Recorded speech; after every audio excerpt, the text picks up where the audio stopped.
भारत के मुख्य न्यायाधीश श्रीमान डी.वाई. चंद्रचूड़ जी, केंद्रीय कानून मंत्री मेरे साथी श्री अर्जुन राम मेघवाल जी, यूके के Lord chancellor mister Alex shock, attorney general, solicitor general, supreme court के अन्य सभी माननीय जजेस, बार काउंसिल के चेयरमैन और सदस्य, विभिन्न देशों से आए हुए प्रतिनिधिगण,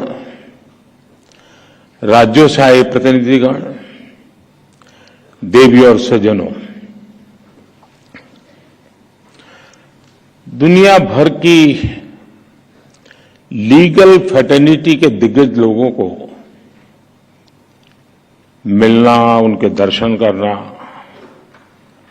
ये मेरे लिए एक सुखद अनुभव है।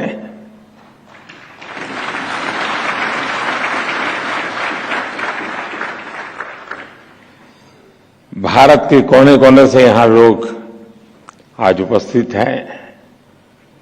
इस कॉन्फ्रेंस के लिए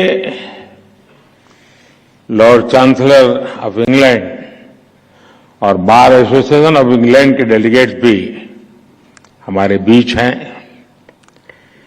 इसमें कॉमनवेल्थ कंट्रीज और अफ्रीकन कंट्रीज के प्रतिनिधि भी हिस्सा ले रहे हैं। एक तरह से इंटरनेशनल लॉयर्स कॉन्फ्रेंस वसुधैव कुटुंबकम की भारत की भावना का प्रतीक बन गई है।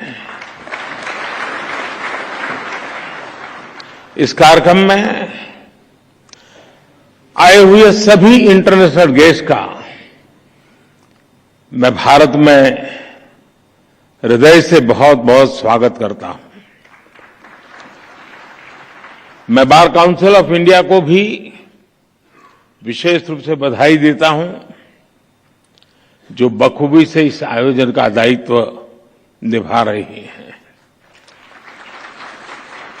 साथियों, किसी भी देश के निर्माण में वहां की लीगल फ्रेटर्निटी की बहुत बड़ी भूमिका होती है। भारत में वर्षों से जुडिशरी और बार भारत की न्याय व्यवस्था के संरक्षक रहे हैं। हमारे जो विदेशी मेहमान यहां हैं, उन्हें मैं एक बात खास तौर पर बताना चाहता हूं। कुछ ही समय पहले भारत ने अपनी आजादी के 75 साल पूरे किए हैं और आजादी की इस लड़ाई में लीगल प्रोफेशनल्स की बहुत बड़ी भूमिका रही है।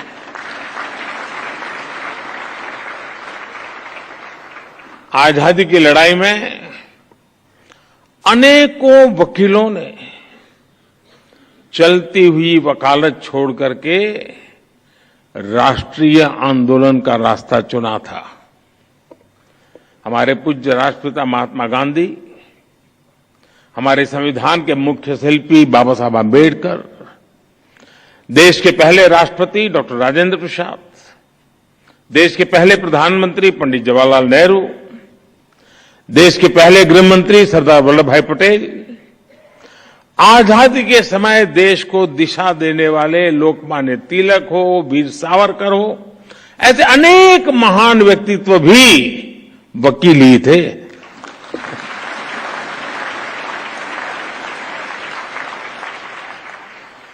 यानी लीगल प्रोफेशनल्स के अनुभव के ने आजाद भारत की नींव को मजबूत करने का काम किया। और आज जब भारत के प्रति विश्व का जो भरोसा बढ़ रहा है, उसमें भी भारत की निष्पक्ष स्वतंत्र न्याय व्यवस्था की बड़ी भूमिका है। आज ये कॉन्फ्रेंस एक ऐसे समय हो रही है जब भारत कई ऐतिहासिक निर्णयों का साक्षी बना है। एक दिन पहले ही भारत की संसद ने लोकसभा और विधानसभाओं में महिलाओं को 33% आरक्षण देने का कानून पास किया।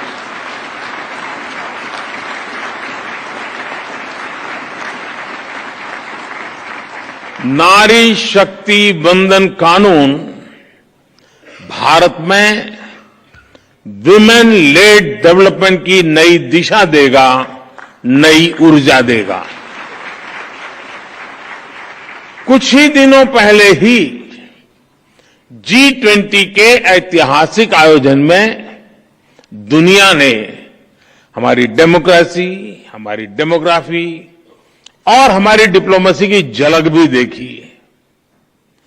एक महीने पहले आज के ही दिन भारत चंद्रमा के साउथ पोल के समीप पहुंचने वाला दुनिया का पहला देश बन गया था।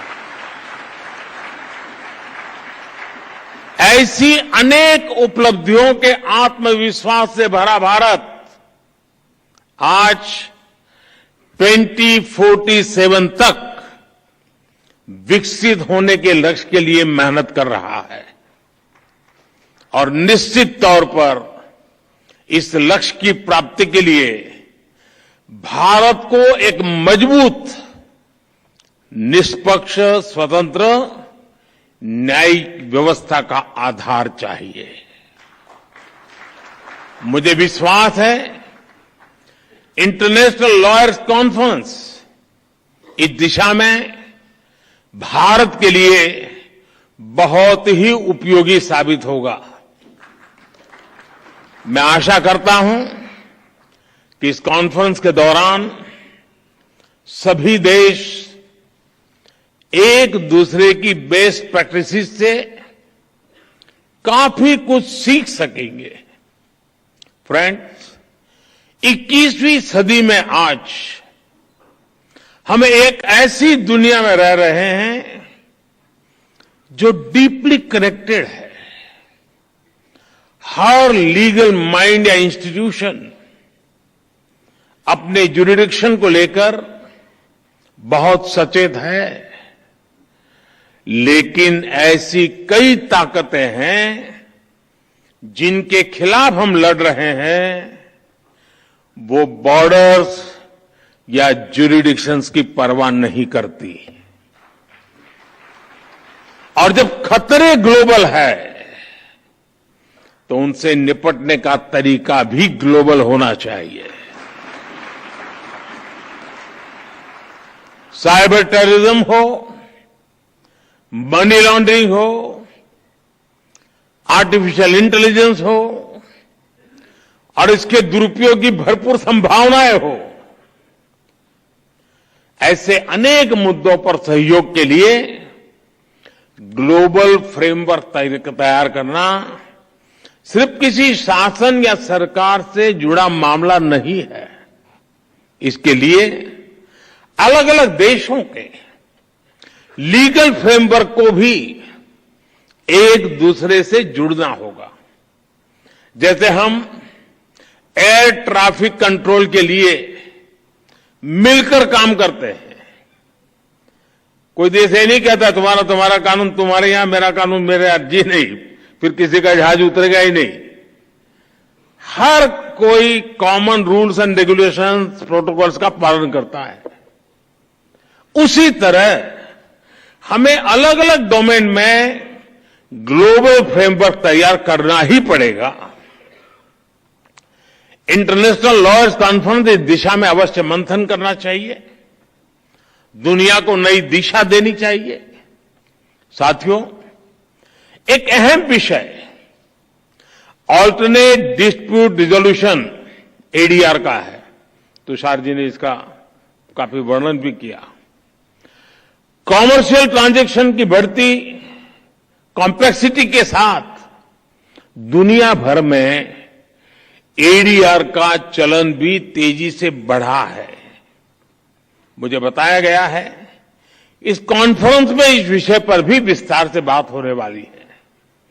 भारत में तो सदियों से पंचायत के जरिए विवादों के निपटारे की व्यवस्था रही है, हमारे संस्कार में रहा है।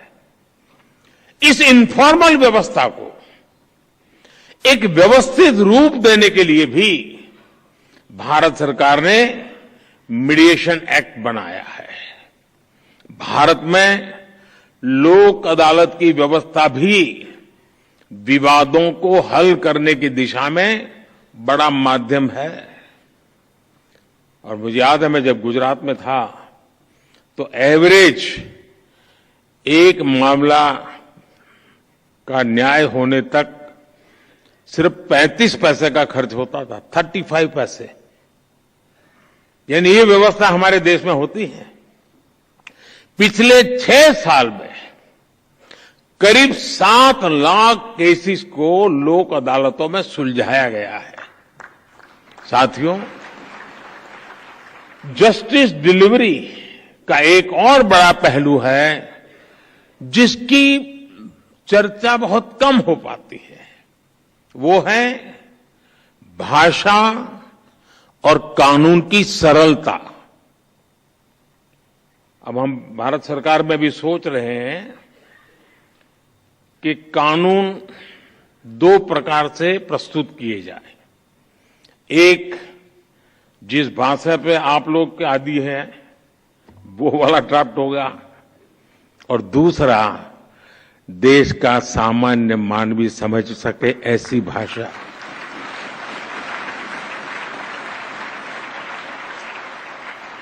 उसको कानून भी अपना लगना चाहिए। हम कोशिश कर रहे हैं, मुझे भी सिस्टम भी उसी ढांचे में पली बड़ी है तो उसको बाहर निकालते निकालते, लेकिन हो सकता है कि अभी मुझे काफी काम है, मेरे पास समय भी बहुत है, तो मैं करता रहूंगा।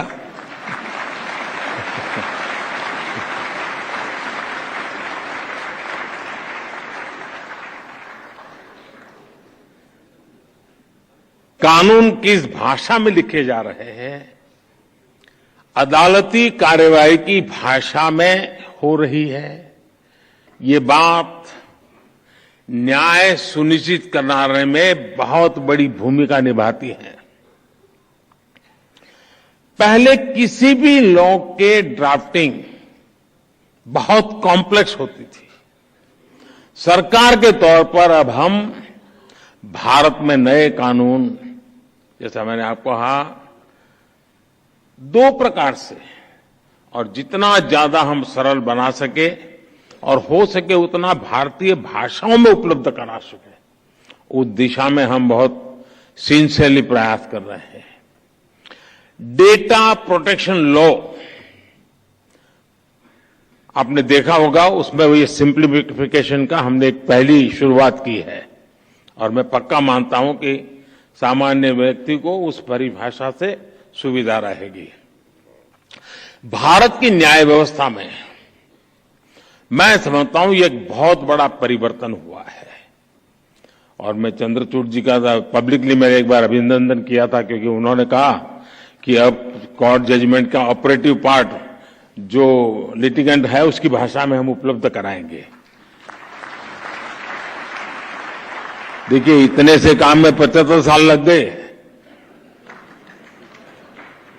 और ऐसे के लिए, इसके लिए भी मुझे आना पड़ा।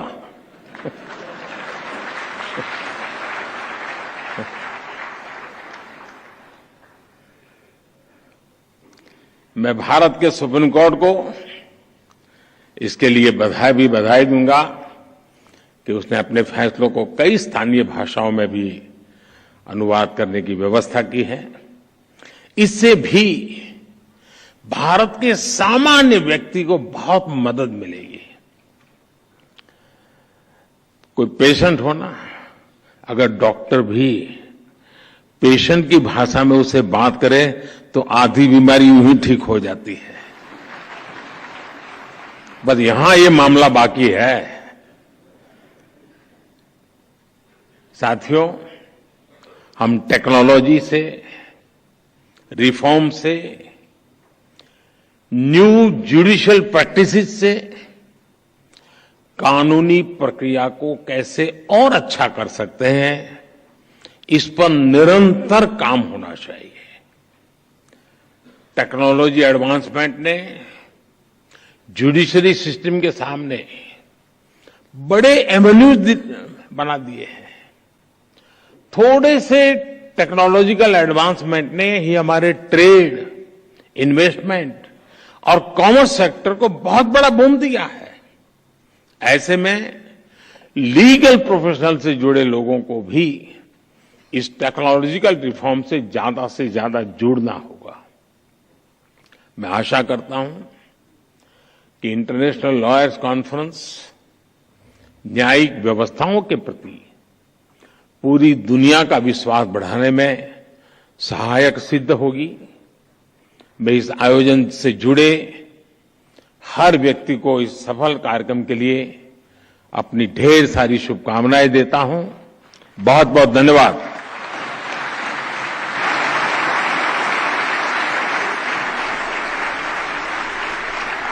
Thank you sir for your inspiring words. आपकी अति गरिमामय उपस्थिति तथा प्रेरणा से भरे हुए संबोधन के लिए आपका हृदय से आभार माननीय प्रधानमंत्री जी। Thank you the honourable chief justice of India. Delhi के विज्ञान भवन में अंतर्राष्ट्रीय अधिवक्ता सम्मेलन में आपने सुना चीफ जस्टिस DY चंद्रचूड़ बोले, प्रधानमंत्री नरेंद्र मोदी यहां पर उन्होंने संबोधन किया और कई अहम बातें यहां पर प्रधानमंत्री ने की। कहा कि आजादी की लड़ाई में, उस आंदोलन में कई बड़े वकीलों ने राष्ट्रीय आंदोलन में अपनी चलती वकालत छोड़ दी। अधिकतर बड़े स्वाधीनता सेनानी उस समय वकील थे। उस समय और आजादी के बाद भी न्यायिक पेशे से जुड़े वकीलों ने देश के विकास की एक नींव को मजबूत किया। यहाँ पर उन्होंने नेहरू, अंबेडकर, पटेल, डॉक्टर राजेंद्र प्रसाद सभी के योगदान का जिक्र किया कि किस तरह से देश की आजादी और उसकी नींव को मजबूत करने में उन्होंने अहम भूमिका निभाई। उन्होंने ये भी कहा कि ये जो कॉन्फ्रेंस है ऐसे समय में हो रही है जब हमने हाल ही में महिलाओं को 33% आरक्षण का कानून पास किया है और तमाम बातों का यहाँ पर जिक्र करते हुए उन्होंने ये भी कहा कि भारत को मजबूत न्याय व्यवस्था का आधार चाहिए और ऐसी ताकतें हैं जो कि ज्यूरिसडिक्शन और बॉर्डर की परवाह नहीं करती। ऐसे में ग्लोबल तरीके उससे लड़ने के ढूंढने चाहिए।